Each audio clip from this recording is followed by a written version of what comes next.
Fans of the doc have been anxiously awaiting to see what the flagship property for Midnight Society would be, and while we are still under 12 hours away from the unveiling of the arena takeover that's supposed to give us a lot of new information that's been teased on Twitter over the course of the day, we do have some information coming a little bit ahead of schedule, and it's got a lot of people feeling very divisive, let's say, about the information, as it does involve the inclusion of a founders pack people can buy into that is NFT based, and this is already drawing a lot of attention, but there's a lot of attempts to get their foot in the door and get ahead of the story built into the website, where a lot of information has already been posted. There's a lot of things going on, discourse on Twitter, Dr. Disrespect arguing with games journalists. We need to talk about all of it, so just give me a minute to unpack everything. We'll start at the beginning.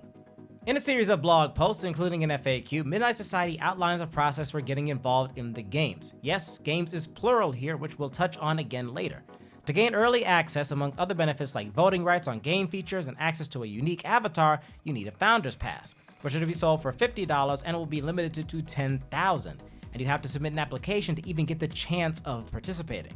Now, I'll preface this breakdown by stating that I don't plan to go into full detail on what NFTs are or why there are so many against them. It's a topic for another channel and another video.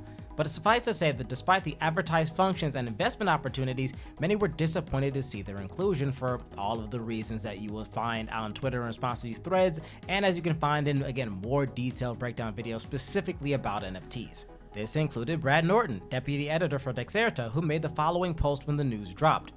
First details on Dr. Disrespect's video game have been revealed. Centers around an NFT-based meta economy. Players buy one-of-a-kind cosmetics for their characters, which can then be traded. Early access through Founders Pass NFT. Personally, while this was predictable, it's still disappointing to see. Doc has a massive platform with some real potential to do genuine good for the industry. This ain't it. Could not be any less enthusiastic now knowing the direction of this game. And this is where that bit about games being pluralized comes back around, because the two times has been taking some time to engage in the discourse on Twitter, both for and against the revelation. He responded to this tweet in particular with the following. News on a game? Oh, Dexerto. If you can't keep up, get out of the way.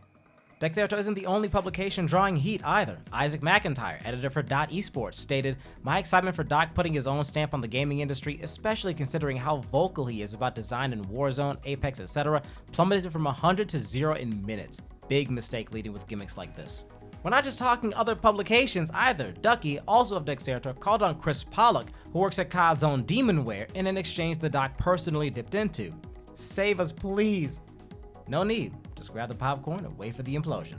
The Doc calls working at Demonware bottom of the barrel. Chris says, "Call me when you can match my concurrent users." You get the picture. The folks at Midnight Society are well aware of the common criticisms directed at NFTs and have addressed some of the more common ones, stating that the environmental impact has been minimized and the game will remain as inclusive as possible despite the many exclusivities offered to those with Founders Passes, whether bought at the original $50 price or via resale at a potentially higher price, as the people who, of course, buy the first Founder Pass accesses are going to be able to sell them on open marketplaces.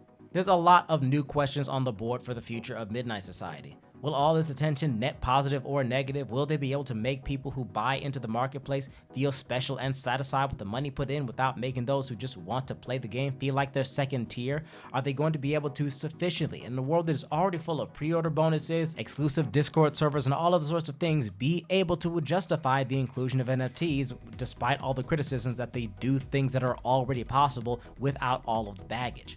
One way or another, they're going to have a lot to prove.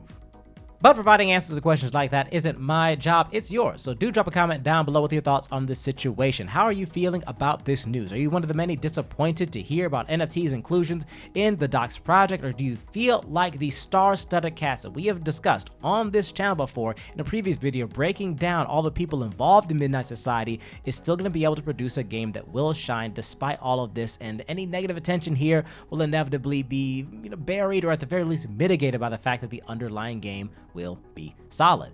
Drop a comment down below, and as of course this story is definitely still going to be unfolding. As it does, I will continue to provide you with updates, but for now, that's all I've got for you. Thank you once again for joining, and as always, have yourselves a good one.